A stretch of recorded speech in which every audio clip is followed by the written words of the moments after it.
तत्कालीन CJI B R. Gavai पर 6 अक्टूबर 2025 को मेंशनिंग आवर्स के दौरान जूता फेंकने की घटना घटित हुई और जब जस्टिस चंद्रन भी उनके साथ कोर्ट में मौजूद थे। जूता फेंकने की कोशिश के बाद राकेश किशोर को कुछ समय के लिए हिरासत में लिया गया था, लेकिन बाद में रजिस्ट्रार जनरल को कोई चार्ज न लगाने का निर्देश मिलने पर उन्हें छोड़ दिया गया। जूते के फेंकने की जो घटना थी उस पर प्रतिक्रिया देते हुए गवई ने कहा था कि उन्होंने इसे नजरअंदाज करने के लिए वकील से कहा और खुद भी इससे विचलित नहीं हुए।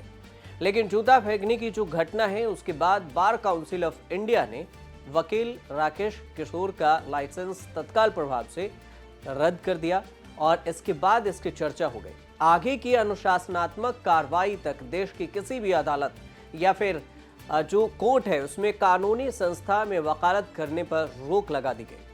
लेकिन इस घटना पर विवाद भी हुआ, बवाल भी हुआ और इसके बाद जो अब ताजा मामला है वो मारपीट की घटना सामने आई है, जिसकी एक बार फिर से चर्चा हो रही है। बताया ये जा रहा है कि दिल्ली के कड़कड़डूमा कोर्ट परिसर में उस समय हंगामा मच गया जब जस्टिस गवई पर जूता फेंकने वाले वकील राकेश किशोर के साथ अन्य वकीलों ने मारपीट कर दी। यह घटना 9 दिसंबर को कोर्ट परिसर के भीतर हुई है, जहां पर कुछ वकीलों ने उन्हें अचानक घेर कर धक्का मुक्की शुरू कर दी और चप्पलों से हमला कर दिया। एक वीडियो है जो सोशल मीडिया पर वायरल हो रहा है, जो इस घटना से जुड़ा हुआ बताया जा रहा है, जिसे राकेश किशोर सनातन के नारे लगाते हुए दिख रहे हैं। सनातन धर्म की जय हो, सनातन धर्म की जय हो, सनातन धर्म की जय हो, सनातन धर्म की जय हो। असल में मीडिया रिपोर्ट्स के मुताबिक ये बात सामने आई कि ये घटना दिल्ली के कड़कड़डूमा कोर्ट परिसर की बताई जा रही है और घटना के बाद मौके पर मौजूद सुरक्षा कर्मियों ने बीच बचाव कर स्थिति को नियंत्रण भी कर लिया। लेकिन फिलहाल इस मामले में कोई भी औपचारिक शिकायत दर्ज नहीं हुई है और इस बात की पुष्टि नहीं हो पाई है कि वकीलों ने उन्हें क्यों पीटा। राकेश किशोर की जो वकालत है, जिसे कुछ समय पहले सुप्रीम कोर्ट ने तत्काल प्रभाव से जब गवई पर जूता उछालने की कोशिश की थी तब रद्द कर दी थी, लेकिन कड़कड़डूमा कोर्ट में हुई इस घटना के दौरान यह बताया गया कि राकेश किशोर कोर्ट परिसर में मौजूद थे और तभी कुछ वकीलों ने उन्हें घेर कर पिटाई कर दी है। अब इस दौरान उन पर चप्पलों से भी हमला किया गया, जो कि वीडियो में आप साफ देख सकते हैं। घटना का वीडियो अब सोशल मीडिया पर वायरल हो रहा है, लेकिन हमले की वजह साफ नहीं हो सका है। तो क्या पुराने जो जूता फेंकने के विवाद को लेकर ये जूता का बदला है, इस बात की आधिकारिक पुष्टि नहीं हो पाई।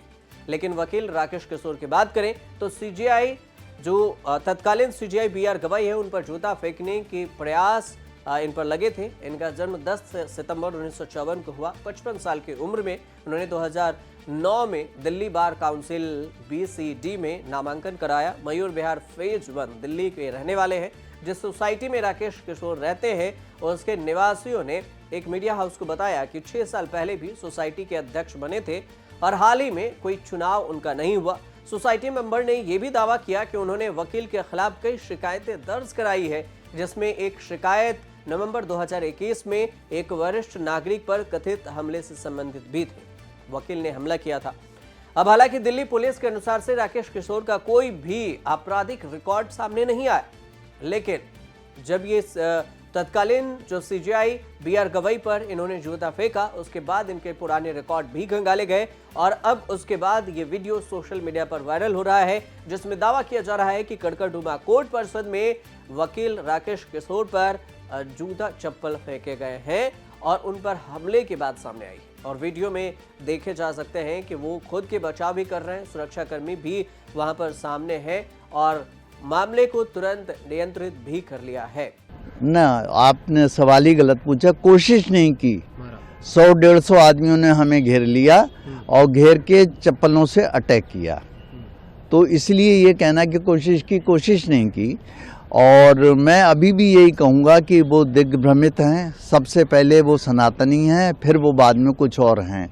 जब वो मुझे मार रहे थे तो मैंने उनसे कारण भी पूछा कि भाई मुझे क्यों मार रहे हो। मैंने अपना बचाव खुद किया, ऐसा नहीं कि मैं वहाँ से भाग गया या दब गया, मैं बराबर वहीं पर रहा और मैंने कहा भाई ये सब क्यों कर रहे हो। तो उन्होंने कहा कि वो जो घटना हुई थी सीजेआई के ऊपर, उसके लिए मैंने कहा, तो उन्होंने विष्णु भगवान का अपमान किया था। तो बोले क्या अपमान किया था? सही बात कही थी कि विष्णु भगवान अपना सर खुद लगा लें। क्यों नहीं लगा लेते वो? तब मैंने सनातन धर्म की जय हो करके नारा भी लगाया, एक नहीं कई बार लगाए। मैंने ये सोचा कि शायद सनातनी आए कुछ बात बीच बचाव कराएं, मैं जब नहीं कराया तो नहीं कराया, कोई बात नहीं है। जिस संस्थान से वकीलों का घर चलता है, आप अगर उस पे जूता फेंकेंगे तो आपको लगेगा नहीं कि ऐसा रिएक्शन, वायलेंट रिएक्शन तो आपसे स्टार्ट हुआ है? नहीं, मुझसे नहीं ये स्टार्ट हुआ है। आप दो तरीके का वायलेंस है, आप वायलेंस की परिभाषा समझिए। एक वायलेंस महात्मा गांधी करते थे और वो कहते थे नॉन वायलेंस। वो वायलेंस क्या था वो मैं आज आपको बताता हूँ। मैं था नहीं उस समय, मगर मैंने इतिहास में किताबों पर पढ़ा है।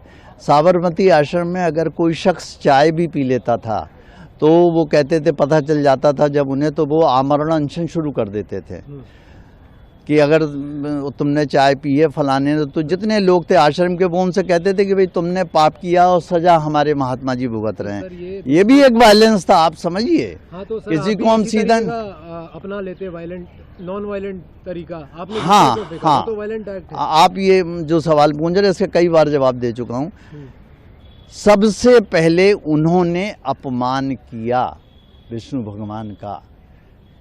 जो गलत था या सही था ये आप खुद फैसला कीजिए, आपको आवाज आएगी गलत किया। गवाही एक इंसान है, पर जब वो उस कुर्सी में बैठते हैं कहीं पे करते हैं, आप सनातन धर्म की बात क्यों नहीं कर रहे हो कि सनातन धर्म का भी अपमान उन्होंने किया, वो गलत किया? उन्होंने कोई अपमान नहीं किया था, आपने गलत चीज सुनी, उनने वो बोला भी नहीं था जो आप कह रहे हैं। अच्छा, फिर तो फिर सवाल ही मेरे गलत था। आपने जब आपने अच्छा तो आपको फिर जवाब देना मेरे बेकार हो जाएगा। आपने जो सुना वो सही सुना। आप सर, उसके बाद सुनने में आई थी खबर कि आपकी सुप्रीम कोर्ट में एंट्री बार है, तो आज आप अंदर कैसे आ गए बिना? हम ही सुप्रीम कोर्ट में नहीं आए, ये तो सुप्रीम कोर्ट में जो गेट से अंदर कोर्ट का है, तो आप मुझे पकड़ के बाहर कर दो। बड़े अच्छे आदमी हो आप। नहीं नहीं, मैं तो पूछ रहा हूँ। मैं बाहर आऊँ, बाहर बात करते हैं। छोड़िए, बंद कर दी, बंद कर दी। अब आप बात बंद। तो आप सवाल तो उल्टे सीधे पूछ रहे हैं ना मुझसे। नहीं सर, ये उल्टा ही सीधा। चीफ जस्टिस पे जूता फेंके, उससे उल्टा सवाल भी नहीं पूछ सकते। नहीं। फिलहाल यही इस पर कुछ जानकारी थी। अगर कुछ अपडेट आएगा तो हम आपको जरूर बताएंगे। फिलहाल आपको जानकारी सही लगे तो हमारे चैनल से जुड़िए और देखते रहिए न्यूज़ तक। सनातन धर्म की जय हो, सनातन धर्म की जय हो, सनातन धर्म की जय हो, सनातन धर्म की जय हो।